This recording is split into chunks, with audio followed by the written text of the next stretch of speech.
क्या term insurance valid है outside India?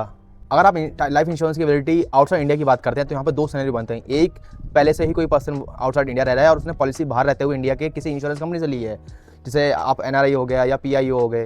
दूसरा हो गया, अगर कोई पर्सन इंडिया में रह रहा है और उसने ऑलरेडी यहाँ पे इंश्योरेंस पॉलिसी ले रखी थी, फिर वो इंडिया से बाहर चला गया, still he is paying their insurance premiums. क्या वो पॉलिसी वैलिड रहेगी? क्या उसकी डेथ वो वैलिड रहेगी? आइए देखते हैं। बात करते हैं एनआरआई और पीआईओ की। देखो, Indian companies, Indian insurance company allow करती हैं कोई भी बाहर का अगर पर्सन है, जैसे एनआरआई हो गए, हमारे पीआईओ हो गए, they can invest in Indian insurance product. शर्त है कि उनकी सारी जो इंश्योरेंस प्रीमियम पेमेंट है वो एनआरओ अकाउंट के थ्रू ही पेमेंट होगी।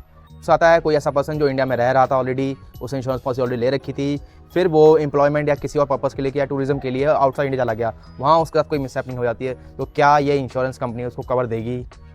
आंसर है yes. Most of the insurance companies जो हैं आपको ओवरसीज डेथ पे क्लेम दे देती हैं, रिजेक्शन के कोई चांसेस नहीं रहते हैं। लेकिन एक चीज़ याद रखें, अगर आप बाहर जा रहे हैं तो अपने इंश्योरेंस कंपनी को इन्फॉर्म करिए, क्योंकि मोस्ट ऑफ द कंपनीज एक सेट नंबर ऑफ कंट्रीज को ही कवर करती हैं। तो आप जो लिस्ट उस कंपनी ने बना के रखी हुई, अगर आप उस कंट्री में जा रहे हैं तो वो डेथ आपकी कवर होगी, अदरवाइज वो कवर नहीं होगी। इस चीज़ को थोड़ा ध्यान में रखिए।